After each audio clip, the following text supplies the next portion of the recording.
তুমি যখন দরজা জানালা বন্ধ করে গুনাহ করি, ভেতরে গুনাহ চলছে, ওই গুনাহ অবস্থায় আমার মালিক দরজার নিচে দিয়া বাতাস আর অক্সিজেন পাঠায়া দিচ্ছেন যেন আমি মইরা না যাই। আমি আপনি যখন গুনার দিকে আগাই, তখন আমার মালিক ওই মায়ার কথাগুলো মনে করিয়ে দিয়ে দিয়ে ডাকতে থাকেন, ইয়া আইয়ুহাল ইনসান মা গাররাকা বিরাব্বিকাল কারীম।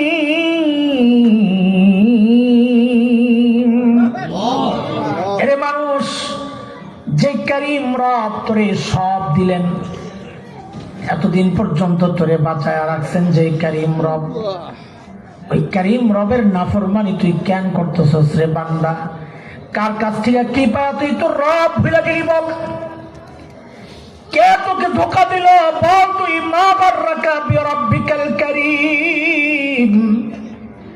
বলে মালিক কারীম তো ওই সত্তা যিনি না চাইতে সব দেন, আপনি আমারে কি দিছেন বলেন?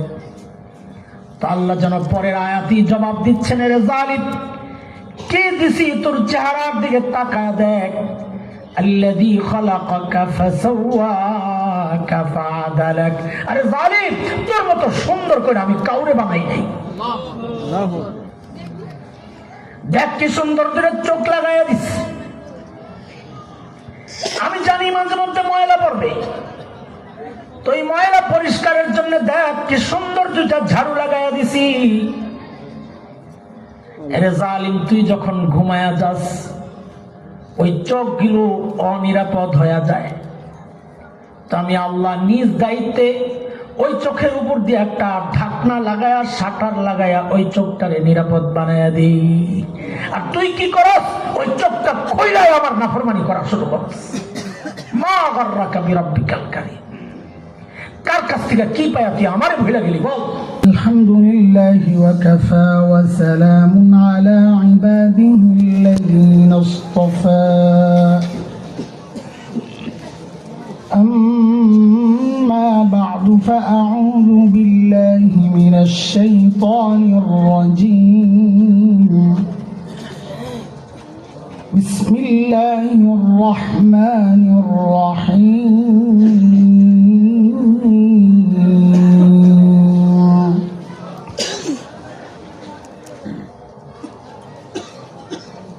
يا أيها الذين آمنوا اتقوا الله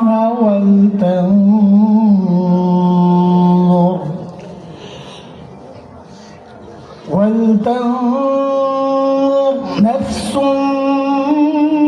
ما قدمت لغد واتقوا الله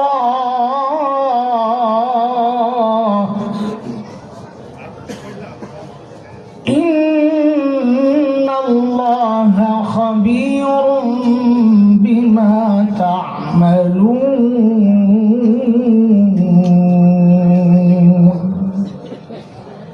آمنت بالله صدق الله العلي العظيم.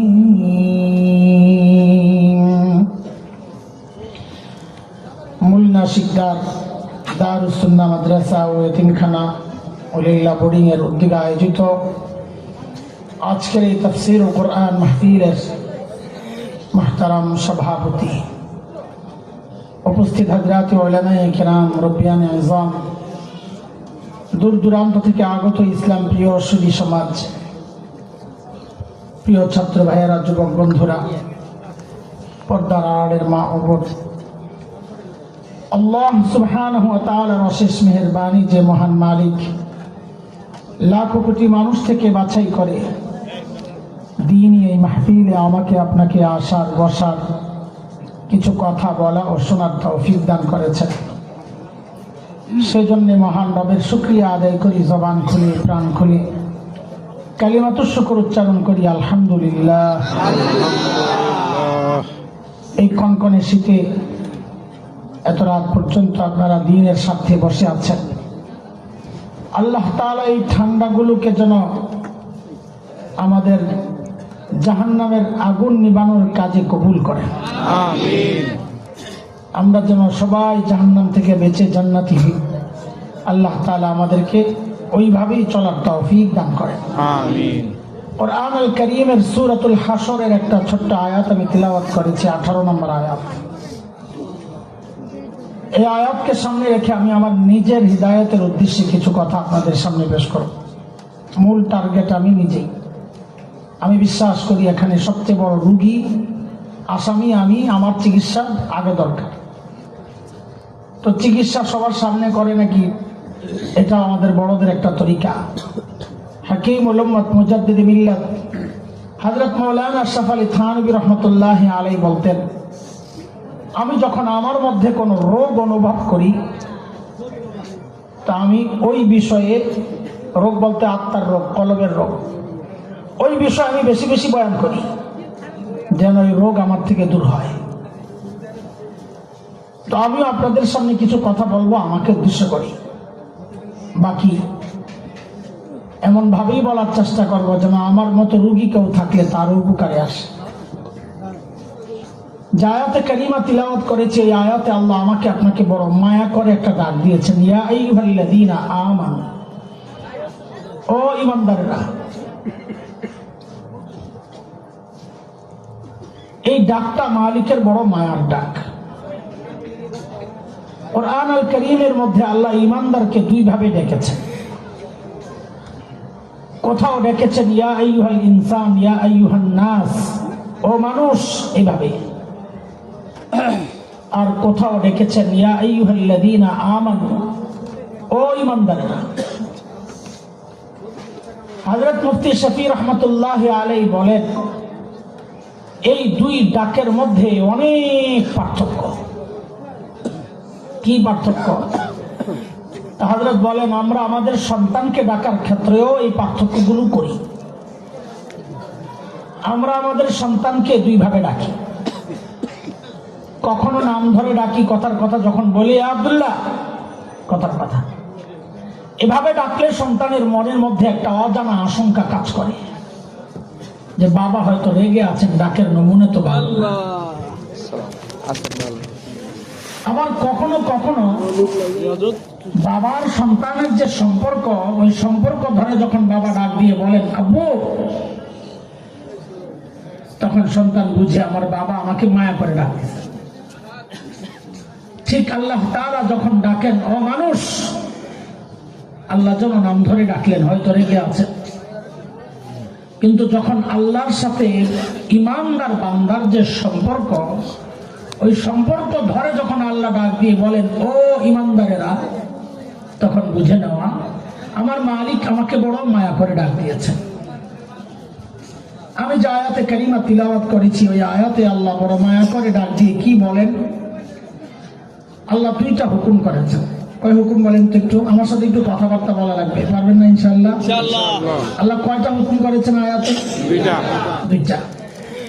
মুফাসসিররা বলেন এটাও বুঝে নেওয়া, আল্লাহ যখন মায়া করে কখনো ডাক দেন, তো আল্লাহ যেন বলতে চান বান্দা, এই যে মায়া করে ডাক দিলাম, এই মায়ার সম্পর্ক যদি ঠিক রাখতে চাও, তো এই যে ডাকের পর যে বিধানটা আসছে, যে হুকুমটা আমি করেছি, ওই হুকুম ঠিকঠাক মতো মানো, তো মায়ার সম্পর্ক ঠিক থাকবে।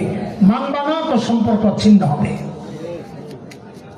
তো হুকুম কয়টা করেছেন আল্লাহ তাআলা? দুইটা। আল্লাহ বলেন ইয়া আইয়ুহাল্লাযীনা আমানুত্তাকুল্লাহ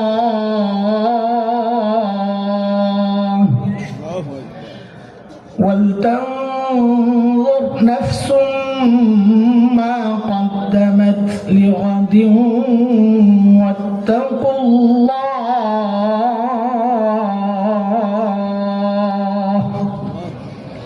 ও ঈমানদাররা, আল্লাহকে ভয় করো।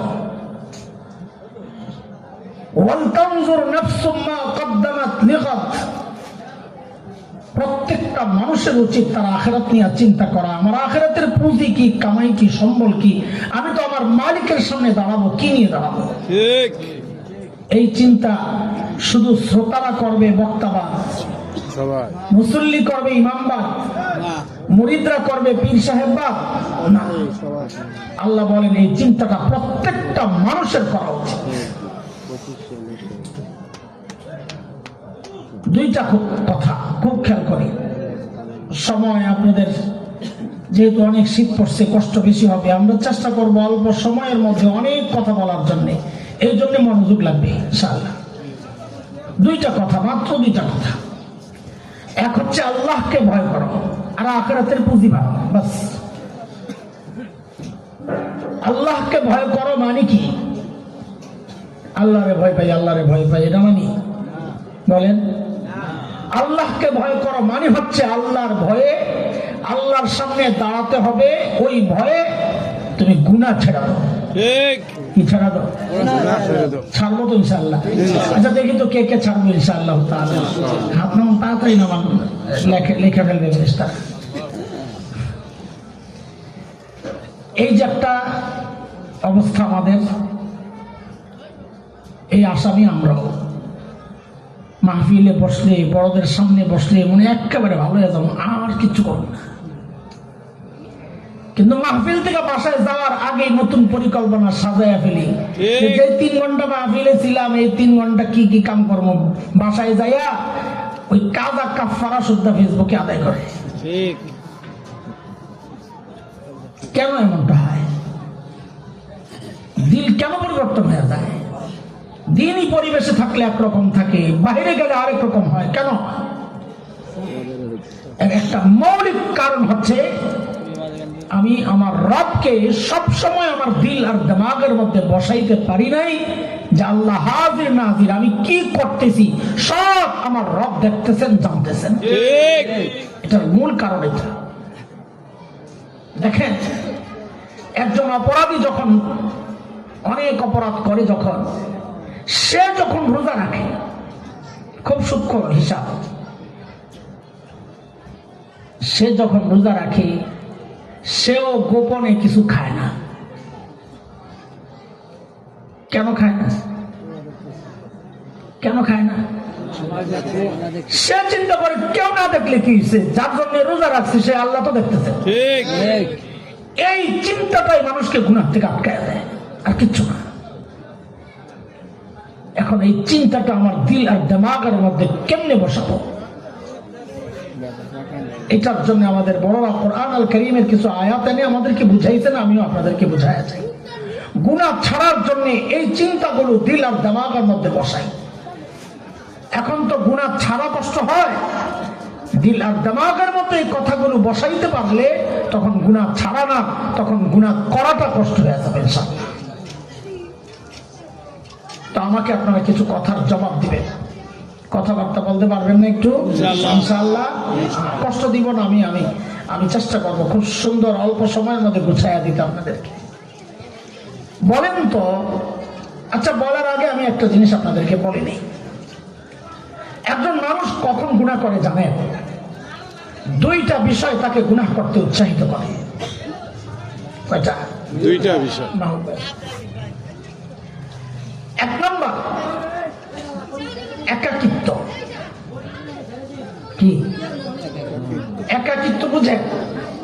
একটা মানুষ যখন একা হয় তখন তার মধ্যে গুনাহ করার একটা খোঁচাখুচি চলতে থাকে। এই ভাবনার বিরুদ্ধে আল্লাহ জবাব দিচ্ছেন, ওয়াহুয়া মাআকুম আইনামা কুনতুম। বান্দা তুমি একা না, তুমি যেখানেই যে অবস্থায় থাকো না কেন আমি আল্লাহ সাথী আছি। ঠিক এক নম্বর চিন্তা। দুই নম্বর যে চিন্তা মানুষকে গুনাহ করতে উৎসাহিত করে সেটা হচ্ছে, দেখবেন কেউ পাপ করার সময় এদিক ওদিক তাকায় আবার, ঠিক কেউ দেখলো কিনা। তার মানে কি? কেউ না দেখলেই গুনাহ করার রাস্তা তার জন্য খোলা হয়। এই ধারণার, এই ভাবনার বিরুদ্ধে আল্লাহ জবাব দিচ্ছেন কোরআন আল কারীমের মধ্যে, আলাম ইয়ালাম বিআন্নাল্লাহা ইয়ারা। ও জানে না, কেউ না দেখলো আমি আল্লাহ তাকায় রইছি, ও জানে না। এইবার আপনাদেরকে প্রশ্ন করি, আপনারা জবাব দেন। আমরা যখন গুনার দিকে আগাই বা গুনায় জড়াই, দুনিয়ার কেউ না জানলেও, কেউ না দেখলেও একজন জানেন দেখেন তিনি কি? আল্লাহ। দুইটা কাজ বলছি, জানেন আর দেখেন। দেখেন। বলেন জানেন আর দেখেন। আমি আবার জিজ্ঞেস করি, আমরা যখন গুনার দিকে আগাই, দুনিয়ার কেউ না জানলেও কেউ না দেখলেও একজন জানেন দেখেন তিনি কি? আল্লাহ। আবার বলেন আল্লাহ। বলেন আল্লাহ।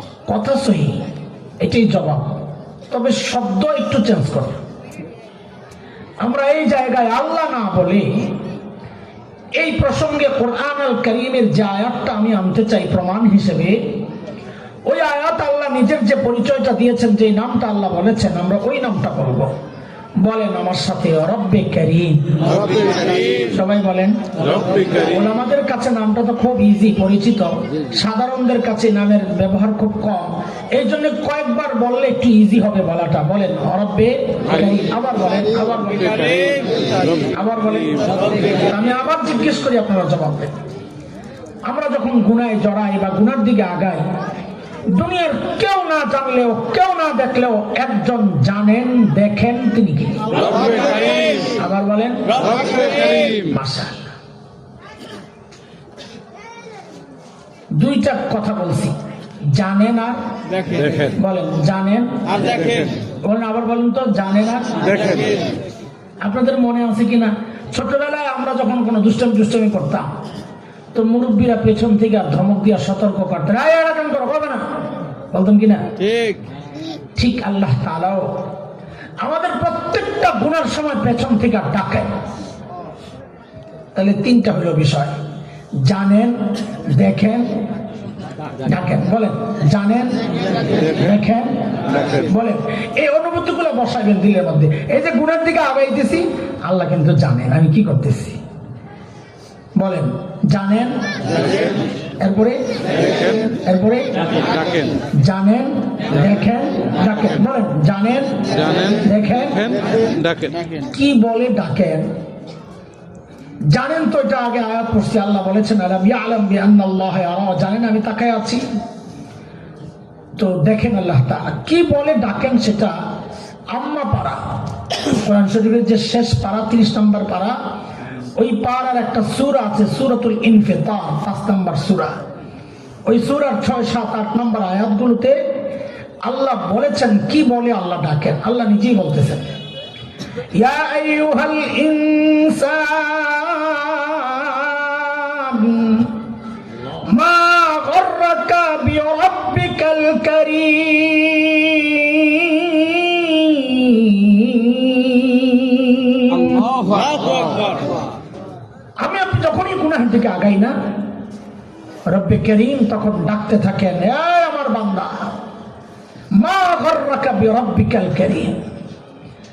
আরে তোমার কারীম রবের ব্যাপারে তোমার কে ধোকায় ফেললো? কার কাছ থেকে কি পায়া তুমি তোমার রব ভুইলা রবের নাফরমানি করতেছো? কে তোমাকে ধোকায় ফেল? দেখেন এই ডাক্তার ওজন কত এখন আমরা বুঝে উঠতে পারি নাই। কেন পারি নাই? এর একটা মূল কারণ হচ্ছে শব্দের বিশ্লেষণগুলো আমাদের জানা নাই। এই জন্য আমি শুরুতে একটু শব্দের বিশ্লেষণ করি, তো ডাক্তার ওজনটা বুঝে আসবে।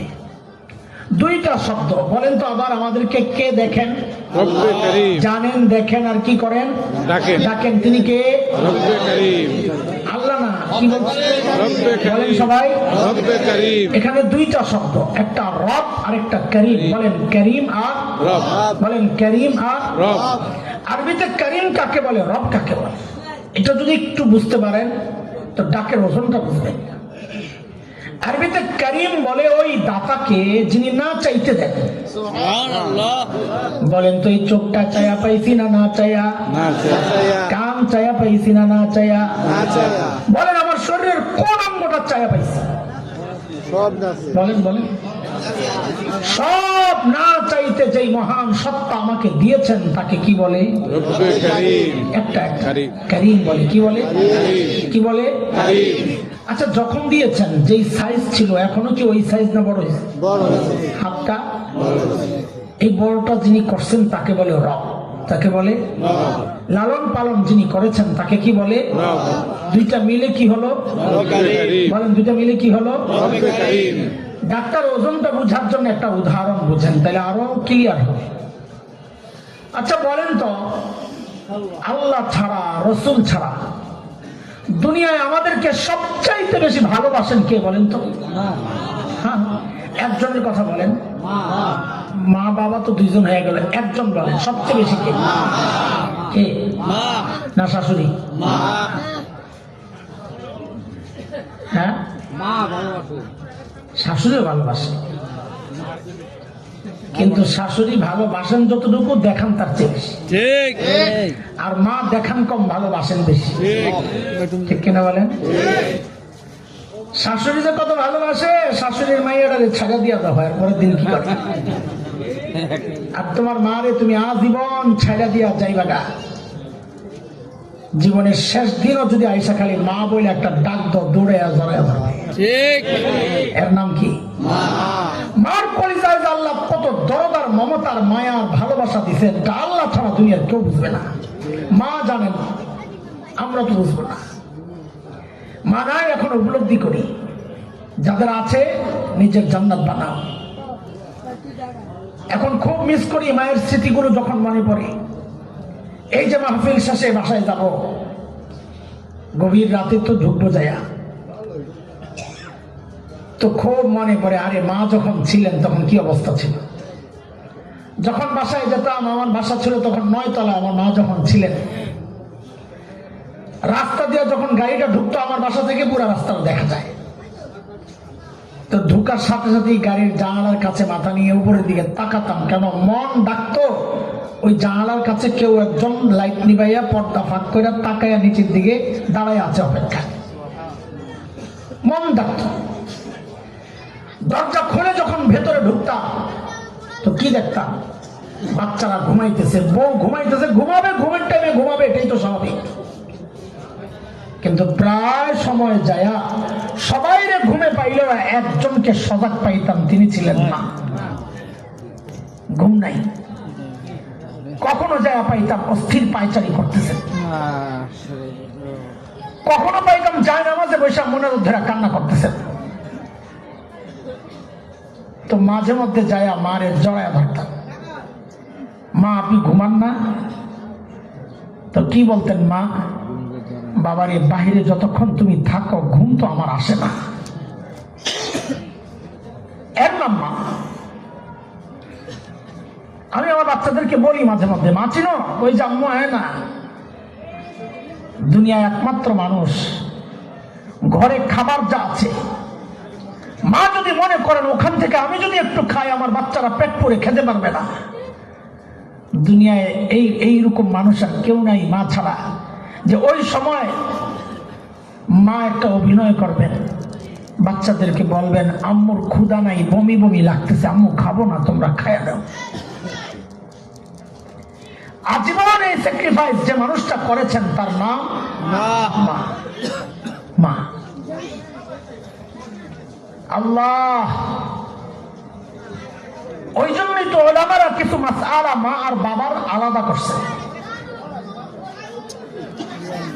যেমন একটা মাসআলা তো এমন, কোন সন্তান যদি বাবা মার আগে মৃত্যুবরণ করে, বাবা তো সন্তানের লাশের পেছনে পেছনে যেতে পারে,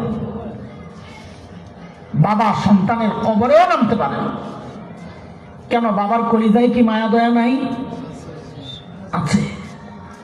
বাবাও চিৎকার করে করে কান্না করবেন, কিন্তু বাবাকে আল্লাহ ওই শক্তি, সামর্থ্য, মনোবল দিয়েছেন, বাবা সন্তানকে কবরে শোয়া কান্না করতে করতে হলেও ওপরে ওঠার মতো ক্ষমতা রাখেন, শক্তি রাখেন, মনোবল রাখেন। কিন্তু মায়ের জন্য সন্তানের লাশের পেছনে যাওয়া চলবে না, মায়ের জন্য সন্তানের কবরে নামাও চলবে না। কেন? দুনিয়ায় এমন কোন মা নাই যে সন্তানকে দাফন করার জন্য কবরে নেমে সন্তানকে শোয়া ওই মা আবার সুস্থ অবস্থায় উপরে উঠবেন, এমন কোন মা জগতে নাই। সন্তানের সাথে নিজেও শুয়ে পড়বে। আরে ভাই, আমার বন্ধুরা, একটু বলেন তো, এই যে মার কলিজা এত দরদার, মায়ার, মমতার, ভালোবাসা, কারণটা কি বলেন তো? মা আমার দুই চোখের এক চোখ বানাইছেন, সেই চোখ নিয়ে এত মায়া? বলেন বলেন, একটু কথা বললেন আমার সাথে। মা আমার একটা হাত বানাইছেন, সেই জন্য এত মায়া? মা আমার একটা পা বানাইছেন, এই জন্য এত মায়া? তো একবারে বলে ফেলেন তো, মা আমার শরীরের কি বানাইছেন যার কারণে মার এত মায়া? বলেন, কিছু বানাই কি বানাইছেন? কিছুই বানান নাই, কিছুই বানান নাই। অল্প কয়েকদিন ভাড়াটিয়ার মতো আমার পেটে জায়গা দিছেন, লালন পালন করে। হওয়ার পর লালন পালন করছেন, এই তো না? ঠিক। মা তো কিচ্ছু বানান নাই। আমার মা আমার শরীরের কিচ্ছু বানান নাই, তারপরেও মায়ের কলিজায় এত দরদার মায়া আর মমতার ভালোবাসা। তাইলে যে আল্লাহ আমার চোখ বানাইছেন, ওই আল্লাহর কত মায়া। ঠিক, আল্লাহু আকবার। যে আল্লাহ আমার হাত পাও বানাইছেন, ওই আল্লাহর কত মায়া। যে আল্লাহ আমাকে এত এত নিয়ামত দিয়া বাঁচায় রাখছেন, ওই আল্লাহর কত মায়া। ঠিক। আরে জালিম, তুমি কি বুঝো না কত মায়া? আমি আর তুমি যখন দরজা জানলা বন্ধ করে গুনাহ করি, ভেতরে গুনাহ চলছে, ওই গুনাহ অবস্থায় আমার মালিক দরজার নিচে দিয়া বাতাস আর অক্সিজেন পাঠায়া দিচ্ছেন যেন আমি মইরা না যাই। আমি আপনি যখন গুনার দিকে আগাই, তখন আমার মালিক ওই মায়ার কথাগুলো মনে করিয়ে দিয়ে দিয়ে ডাকতে থাকেন, ইয়া আইয়ুহাল ইনসান মা গাররাকা বিরাব্বিকাল কারীম। এরে মানুষ, যে কারীম রব তোরে সব দিলেন, এতদিন পর্যন্ত তোরে বাঁচায়া রাখছেন, যে কারীম রব, ওই কারীম রবের নাফরমানি তুই কেন করতেছস রে বান্দা? কার কাছ থেকে কি পায়া তুই তোর রব ভুলে গেলি? বল, কে তোকে ধোকা দিল? বল তুই। মা গাররাকা বিরাব্বিকাল কারীম, বলে মালিক কারীম তো ওই সত্তা যিনি না চাইতে সব দেন। আপনি আমারে কি দিছেন বলেন? তো আল্লাহ যেন পরের আয়াতই জবাব দিচ্ছেন, রে জালিম, কি দিছি তোর চেহারার দিকে তাকায় দেখ। আল্লাযী খালাকাকা ফাসাওয়াকা ফাআদালাক। আরে জালিম, তোর মতো সুন্দর করে আমি কাউরে বানাই নাই। দেখ কি সুন্দর করে চোখ লাগাইয়া দিস। আমি জানি মাঝে মধ্যে ময়লা পড়বে, তো এই ময়লা পরিষ্কারের জন্য দেখ কি সুন্দর দুইটা ঝাড়ু লাগাইয়া দিছি। আরে জালিম, তুই যখন ঘুমায়া যাস, ওই চোখগুলো অনিরাপদ হয়ে যায়, তো আমি আল্লাহ নিজ দায়িত্বে ওই চোখের উপর দিয়ে একটা ঢাকনা লাগায়া, শাটার লাগায়া ওই চোখটারে নিরাপদ বানায়া দিই। আর তুই কি করস? ওই চোখটা খোলাই আমার নাফরমানি করা শুরু করস। মা গাররাকা বিরাব্বিকাল কারীম, কার কাছ থেকে কি পায়া তুই আমারে ভুলে গেলি বল? আমাদের বড়রা বলেন কি জানেন? আরে যে এই যে ডাকটা আল্লাহ কারীম রবের, এই ডাকের ভেতরে যেন আরেকটা ডাকও আছে। একটা গভীর কথা এটা। কি ডাক? আল্লাহ যেন বলেন, বান্দা তোর ছোট্ট বাচ্চাটা তাকায় থাকলে তুই গুনাহ করস না, তোর লজ্জা লাগে? তোর মুরব্বী তাকায় থাকলে তুই গুনাহ করস না, তোর লজ্জা লাগে? শ্বশুর তাকায় আছে, গুনাহ করস না, লজ্জা লাগে? ওস্তাদ তাকায় আছে, গুনাহ করস না, লজ্জা লাগে? আর আমি রব যে তোকে সব দিয়েছি, বাচ্চায় রাখছি নিয়ামত দিয়ে এখনো, সেই আমি রব বলতেছি, আমি তাকায় তাকায় তোরে ডাকতেছি, তাও তুই গুনাহ ছাড়স না। কিরে বান্দা, কি হয়ে গেল তোর? আমার দাম বুঝি তোর কাছে বাচ্চাটার চেয়ে কমে গেল? আমার দাম বুঝি তোর কাছে আমার মাখলুকের চেয়ে কমে গেল? আমার মাখলুক তাকায় থাকলে তুই গুনাহ করস না, তোর লজ্জা লাগে? আর আমি তাকায় তাকায় ডাকতেছি, তাও তুই গুনাহ ছাড়স না। মা গাররাকা বিরাব্বিকাল কারীম, কি পায়া তুই ধোকায় পড়লি বল আমাকে?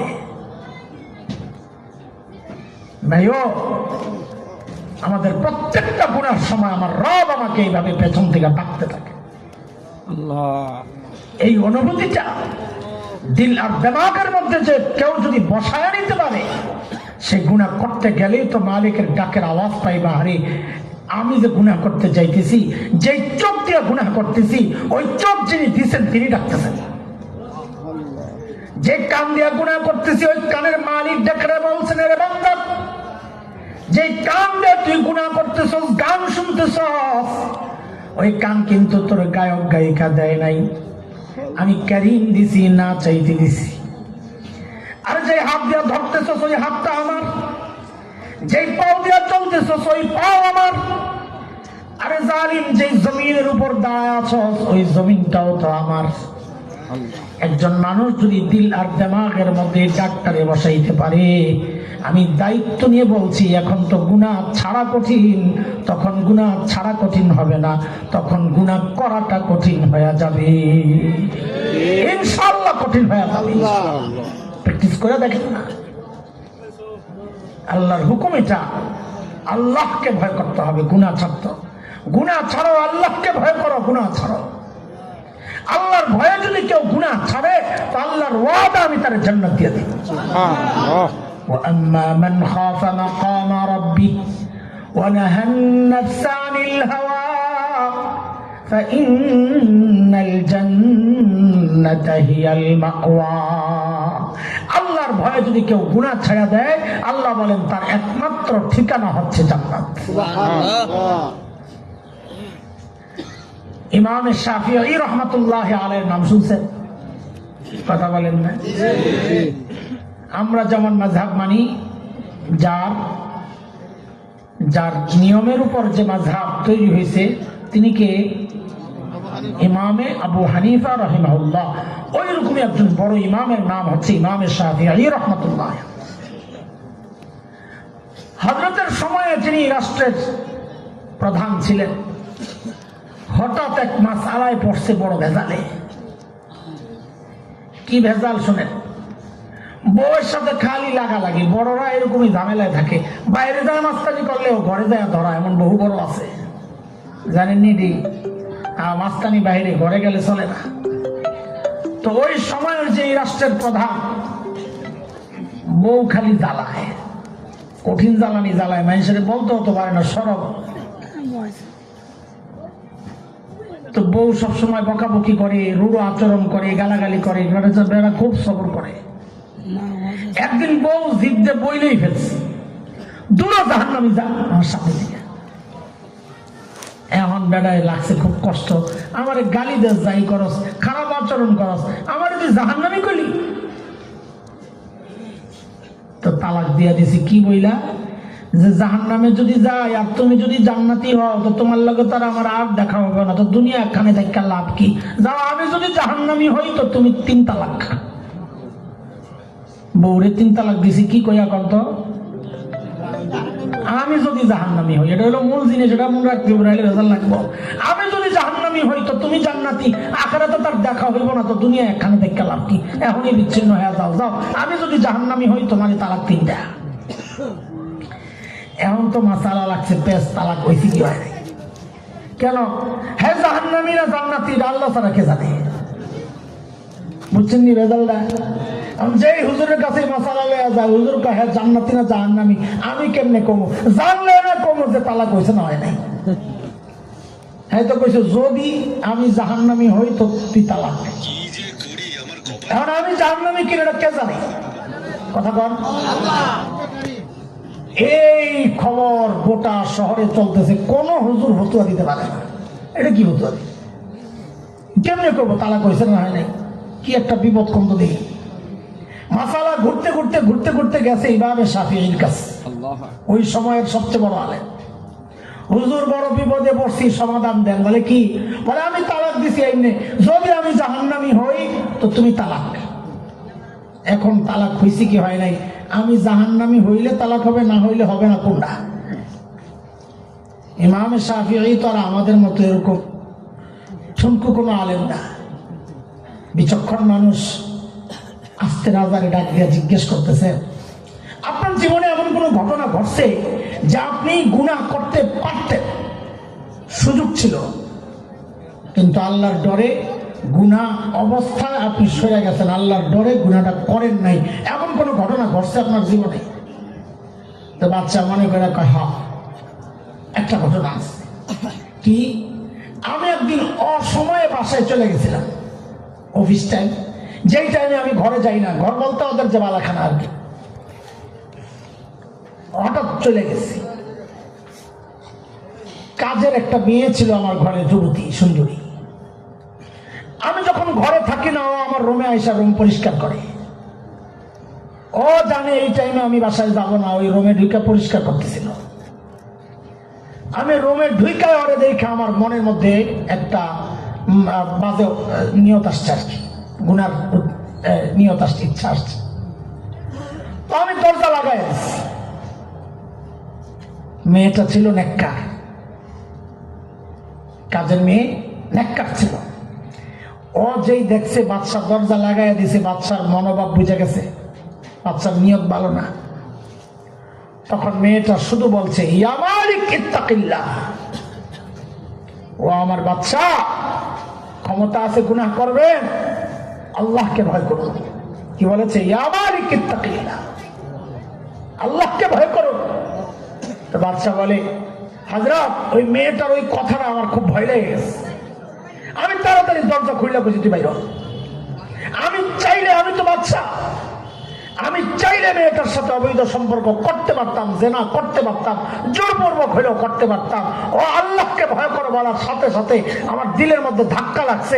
আমি আল্লাহর ভয়ে সক্ষম ছিলাম গুনাহ করতে, আমার জন্য সহজ ছিল, আমি না কইরা করে ছেড়ে দিছি। ইমামে শাফিঈ বলেন, তাইলে তোমার বউ তালাক হয় নাই। কেন? কারণ তা আল্লাহ ফতোয়া দিয়া দিয়েছেন, ও আম্মা মান খাফা মাকামা রাব্বিহ ওয়া নাহান নাফসা আনিল হাওয়া ফাইন্নাল জান্নাতা হিয়াল মাওয়া। আল্লাহ বলেছেন যে আল্লাহর ভয়ে গুনাহ ছায়া দেয়, আল্লাহ বলেন তার একমাত্র ঠিকানা জান্নাত।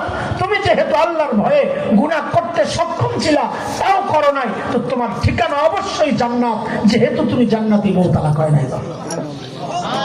ভাই কথার কথা, উদাহরণ তো উদাহরণই। আল্লাহর ভয়ে গুনাহ ছাড়লে বিনিময় কি? জান্নাত। বলেন বিনিময় কি? জান্নাত। যেতে চাই তো ইনশাআল্লাহ, কাজে গুনাহ ছাড়বো তো ইনশাআল্লাহ, ছাড়বো ইনশাআল্লাহ। এই গেল আল্লাহর এক হুকুম, আল্লাহর ভয়ে গুনাহ ছেড়ে দিব। মনে আছে তো? হ্যাঁ। 2 নাম্বার, আখিরাতের পুঁজি বানাইতে বলছেন আল্লাহ তাআলা। আমার পুঁজি নাই, এই জন্য এই কথাগুলো ওই যে বলছি আমার চিকিৎসা দরকার, এই জন্য কথাগুলো এইভাবে বলতেছি যেন আপনারা অন্তত পুঁজি সমৃদ্ধ করে আল্লাহর আদালতে দাঁড়াইতে পারে। পুঁজির কথা বলার আগে ছোট্ট একটা পুঁজির গল্প শোনাই আপনাদেরকে, বাস্তব, এটা আমার সামনে হওয়া। আমার মাদ্রাসার এক ওস্তাদ, কয়েক বছর আগের কথা,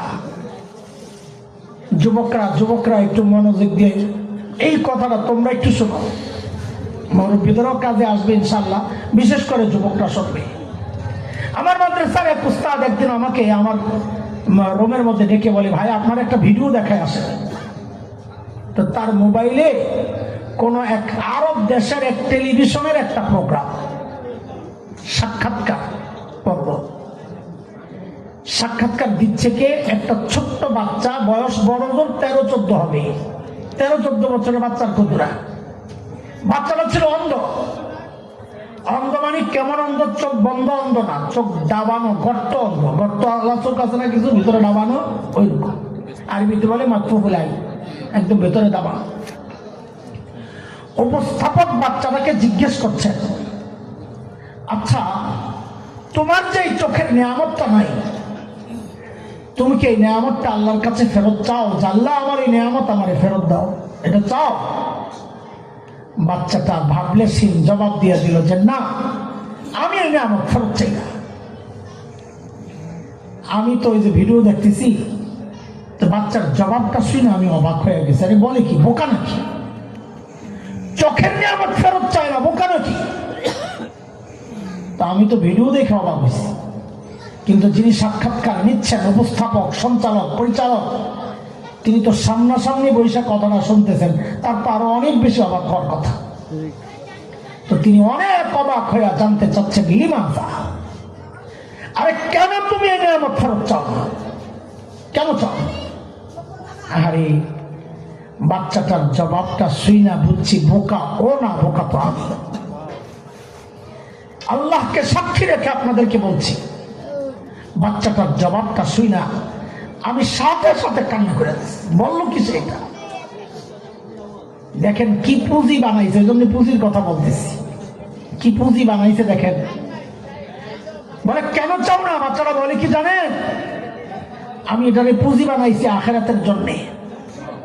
দুনিয়ায় আমি এই নিয়ামত এই জন্য চাই না যেন হাসরের মাঠে যখন একে একে ডাক পড়বে আল্লাহর আদালতে, আসো, যখন আমার নামটা ঘোষণা হবে আসো। আমি দুনিয়ায় এই নিয়ামতটা এই জন্য চাই নাই সেদিন যেন আমি আমার মালিকের সামনে নত জানু হয়ে বলতে পারি, ও আমার মালিক, দুনিয়ায় তো আমার এই নিয়ামতটা দেও নাই, ওগো মালিক, এই উসিলায় কি আজকে আমার আযাবটা একটু কমায়া দেওয়া যায় না মালিক? আমি কাঁদতেছিলাম, ঠিক উল্টা চিন্তা করে, যাহারে আমিও তো আমার মালিকের সামনে দিয়ে যাব না। আপনারা যাইবেন না? আপনারা যাওয়া লাগবে না? কথা বলে সবাই যাইতে হবে। যাওয়া লাগবে না? লাগবে না? তো চিন্তা তো সবারই হওয়া দরকার, তাই আমি তো আমার চিন্তা করতেছি। আমি যখন আমার মালিকের সামনে দিয়ে যাব, তখন যদি আমার মালিক ঠিক উল্টা প্রশ্নটা, ওই বাচ্চারা যে প্রশ্ন করছেন, আমার যদি ঠিক উল্টা প্রশ্নটা আমার মালিক করেন কি, এরে হাসান জামিল, তোকে তো এই চোখের নিয়ামতটা দিছিলাম, তুই তো ভোগ করছস, এখন আযাবটা একটু বাড়াইয়া দিই, তা আমি কি জবাব দিই?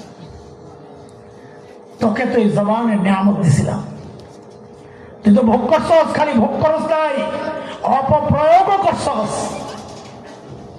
এখন আযাবটা একটু বাড়াইয়া দিই, আমি কি জবাব দিই? তো বাবা আপনি কি জবাব দিবেন?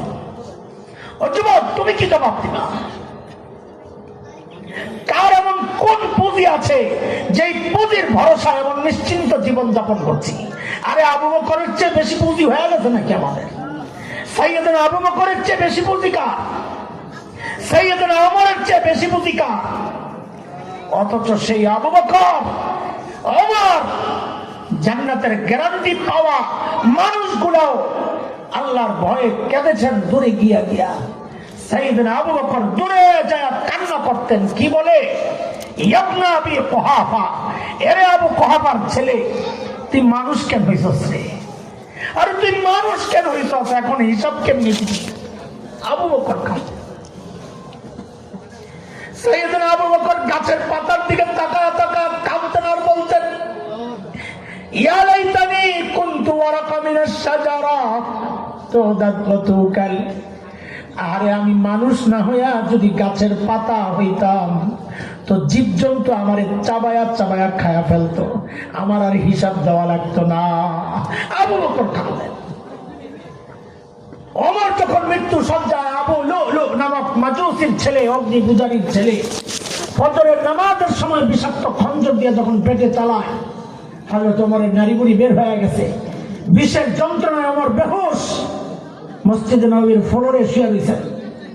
একটু হুশ ফিরছে, কিছু কাজ এখানে হয়েছে, ওযু হয়েছে, কাপড় ঠিক করছেন, আরো কি কি করার পর হযরত ওমরের মতো ব্যক্তিত্ব মাথাটারে একজনের কোলে রাখা ছিল, কোলের থেকে নামায়া মাথাটারে মসজিদে নববীর ফ্লোরে রাখছেন। ফ্লোরটা কি ছিল ভাই? পাকা। ওই সময় পাকা ছিল, টাইলস করা ছিল, মোজাইক করা ছিল, মার্বেল লাগানো ছিল, কি ছিল বলে? কাঁচা ছিল, মাটি। ওমরের মতো ব্যক্তিত্ব কোন ওমর?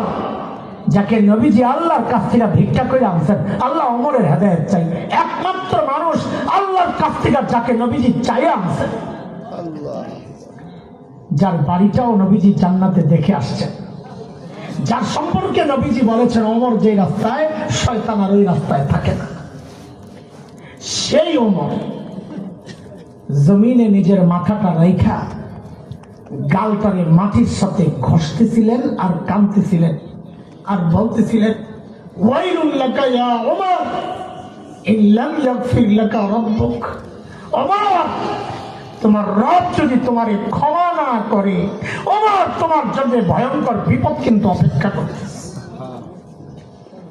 কোথায় আবু বকর, কোথায় ওমর, কোথায় হাসান? কান্না করার কথা কার? কান্না করেছেন কারা? ঠিক। তারা গুনাহ না করেও কেঁদেছেন, আমরা গুনাহ করেও হাসতেছি। কেন রে ভাই এত নিশ্চিন্ত হয়ে গেলাম? কোন পুঁজির ভরসায় জিজ্ঞেস করি?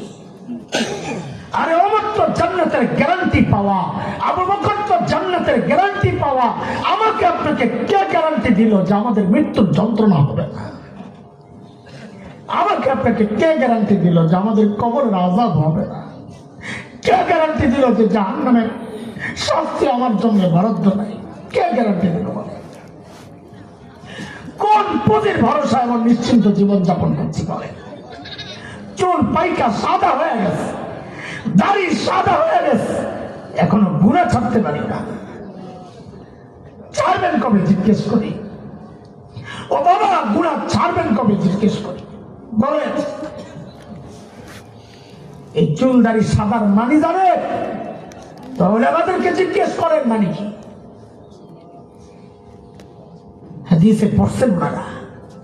ওই জন্য আমি জালিম, যখন মাঝে মধ্যে আয়নার সামনে নিজেকে দেখি, যখন দেখি চুল সাদা দাড়ি সাদা, কলিজার একটা মোচড় দিয়া ওঠে, কারণ এটার অর্থ আমার জানা আছে। আমার রব আমারে বারবার সতর্ক করেছিলেন, আমি সোজা হই নাই। আমার সামনে গাছের পাতাটা ঝরায়া আমার রব আমারে সতর্ক করেছেন, রে হাসান জামিল, যে জিনিস ধরে ওই জিনিস কিন্তু ঝরে, একদিন তুইও ঝরে যাবি। আমি সোজা হই নাই। আমার সামনে সূর্যরে ডুবায়া আমার রব আমারে সতর্ক করেছেন, রে হাসান জামিল, যে জিনিস ওঠে ওই জিনিস কিন্তু ডুবে, একদিন তুইও ডুবে যাবি। আমি কিন্তু সোজা হই নাই। আমার সামনে দিয়া আমার বাবার লাশটারে আল্লাহ কবরে পাঠায়া আমারে সতর্ক করেছেন, রে হাসান জামিল, একদিন তোর সন্তানের সামনে দিয়াও তোর লাশটা কবরে যাবে। ওই দৃশ্য দেখেও আমি সোজা হই নাই। এরপর আমার মায়ের লাশটা আমার সামনে দিয়া যখন যায়, আমি দাঁড়ায় দাঁড়ায় জোর দাঁড়ায় কান্না করতেছিলাম। আরে শেষবারের মতো মায়ের শরীরটা দেখতেছি চলে যাচ্ছে সামনে দিয়ে। আমার রব আমারে সতর্ক করেছেন, রে হাসান জামিল, একদিন তোর সন্তানের সামনে দিয়াও তোর লাশটা যখন কবরে যাবে, তোর বাচ্চাগুলাও দাঁড়ায় দাঁড়ায় আব্বু আব্বু বলছি। দরজার আড়াল থেকে বিবি কান্না করতে থাকবে, আপনজন চোখের পানি ফেলতে ফেলতে তোর নিয়েও কবরে পৌঁছায়া দেবে। এমন দৃশ্যগুলো বারবার আমার রব আমাকে দেখিয়েছেন। এরপরেও যখন আমি সোজা হই নাই, এইবার শুরু হয়ে গেছে ডাইরেক্ট অ্যাকশন। এরে বাবা, এই চুল দাড়ি সাদা মানে বুঝেননি? শরীরের একটা অংশের মৃত্যু শুরু হয়ে গেছে। যে কোনো মুহূর্তে মালাকুল মউত আল্লাহর হুকুম পাওয়া মাত্র খাপ কইরা ধইরা রোহটা টান দিয়া বের কইরা আমারে মৃত্যুর দুয়ারে ছাইড়া দিবে। এরে যুবক আমার ভাই বন্ধুরা, আমার সন্তানেরা, শোন, তুমি কিন্তু এমনটা ভেবো না আমার তো এখনো চুল দাড়ি পাকে নাই, আমার তো লম্বা সময় পরে আছে, প্রস্তুতি নিতে পারবো, তওবা করতে পারবো। না রে বাপ, না না, উল্টাও তো হইতে পারে। আরে কার মৃত্যু কখন আসে কে জানে? কত বাবাকে দেখছি সন্তানের লাশ কাঁধে নিয়ে গোরস্থানে যায়। আরে কে জানে, কে জানে আমি সহ এই মজলিসেও এমন কেউ থাকতে পারে, এই মজলিসেও এমন কেউ থাকতে পারে যে বসে আছে এখানে, কিন্তু তার খবর নাই তার কাফনের কাপড়টা চলে আসছে দোকানে। আর কে জানে কালকেই তো খবর পাইতে পারে। বয়ান করে গেল মাওলানা হাসান জামিল, বলে দুনিয়ায় নাই। এই খবরটাও তো কোনোদিন না কোনোদিন পাওয়া যাবেন, সেটা কালকে হোক বা পরশু বা আরেকদিন পর হোক বা তারপরে। একদিন না একদিন তো পাওয়া যাবে। ওরে আল্লাহর বান্দা যুবক, ওই দিনটার জন্য তোমার প্রস্তুতি কি? আল্লাহ বলেন ওয়াল তানজুর নাফসুম মা কদ্দামাত লিগাদ, আগামীর জন্য তোমার পুঁজি কি এটা প্রত্যেকটা মানুষের চিন্তা করা উচিত। আল্লাহর সামনে কে নিয়ে দাঁড়াবা? আছে কি পুঁজি? গুনাহ ছাড়া, গুনাহ ছাড়া আছে কি? হ্যাঁ, গুনাহ ছাড়া আছে কি আমাদের পুঁজি? আপনাকে হালত আমার জানা নেই, আমি আমারটা বল। গুনাহ ছাড়া আছে, যারটা খাই, যারটা বলি, যার রহমতে চলি, প্রতিনিয়ত যার রহমতে আমি ভোগ করতেছি, বিনিময়ে প্রতিনিয়ত আমি তার নাফরমানি করতেছি। কত বড় বেঈমান আমি! হ্যাঁ, কত বড় বেঈমান! এই জন্য ভাই, মজলিস ছোট, সময় কম, রাত অনেক হয়েছে, দুইটা কথা জানাইলাম। এক নম্বর, আল্লাহর ভয়ে গুনাহ ছাড়বো ইনশাআল্লাহ। বলেন ইনশাআল্লাহ। এর জন্য প্র্যাকটিস করবো সবসময়। দুনিয়ার কেউ না জানলেও, কেউ না দেখলেও, কেউ না ডাকলেও একজন জানেন, দেখেন, ডাকেন, তিনি তাকায় রয়েছেন আমার দিকে, তাকায় তাকায় ডাকতেছেন। এই অনুভূতিটারে দিল দিমাগের মধ্যে বসাইতে পারলে ইনশাআল্লাহ গুনাহ ছাড়া না, তখন গুনাহ করাটা কঠিন হয়ে যাবে। ইনশাআল্লাহ ছাড়বো ইনশাআল্লাহ গুনাহ, ইনশাআল্লাহ। ঠিক আছে ইনশাআল্লাহ। আর ভবিষ্যতের জন্য পুঁজি বানাবো। পুঁজি কি বানাবো? কেমনে বানাবো? আল্লাহর হুকুম তো মানবই, আল্লাহর যে কোনো হুকুম মানবো। আরেকটা সহজ পথ হইল পুঁজি সমৃদ্ধ করার জন্য। যেহেতু অতীতে অনেক লস গেছে, সময় চলে গেছে, এই বাকি যে অল্প সময় আছে, এটার জন্য একটা সহজ তরিকা শিখাইয়া দিয়ে আপনাদেরকে দিব। হ্যাঁ হ্যাঁ বলেন, আমরা না বললে তো আমি বলবো না। বলেন, দিব শিখাইয়া। একটা সহজ তরিকা হচ্ছে, এখন থেকে প্রতিজ্ঞা করে ফেলান, আমি জীবনে যা করব, যাই করব, খাওয়া আমার জীবনের একটা জরুরত, ঘুমানো জরুরত, পান করা জরুরত, টয়লেটে যাওয়া জরুরত, বাজারে যাওয়া জরুরত, অফিস, আদালত, মসজিদ সব আমার জরুরত। এখন থেকে নিয়ত করে ফেলান, আমার প্রত্যেকটা জরুরতকে আমি সুন্নত তরিকায় করবো ইনশাআল্লাহ। তো কি হবে? আমি যদি সুন্নতের হালতে আমার মৃত্যু হয়, তো ইনশাআল্লাহ হাসরের মাঠে ওই সুন্নতের আলোয় আলোকিত হয়ে আমি আল্লাহর আদালত উঠবো ইনশাআল্লাহ। হ্যাঁ, সুন্নত খুব দামি এক জিনিস, যা মানুষকে, মানুষের জরুরতকে ইবাদত বানায় দেয়। জরুরতকে ইবাদত বানায় দেয়। খাওয়া জরুরত, খাওয়াটা যদি সুন্নত তরিকায় হয়, খাওয়াও ইবাদত হয়ে যায়। আরে টয়লেটে যাওয়া জরুরত, ওইটাও যদি সুন্নত তরিকায় হয়, ওইটাও ইবাদত হয়ে যায়। ঘুমানো জরুরত, ঘুম যখন সুন্নত তরিকায় হয়, ঘুমও ইবাদত হয়ে যায়। এই জন্য আমরা আমাদের প্রত্যেকটা কাজকে সুন্নত তরিকায় করবো তো ইনশাআল্লাহ। ইনশাআল্লাহ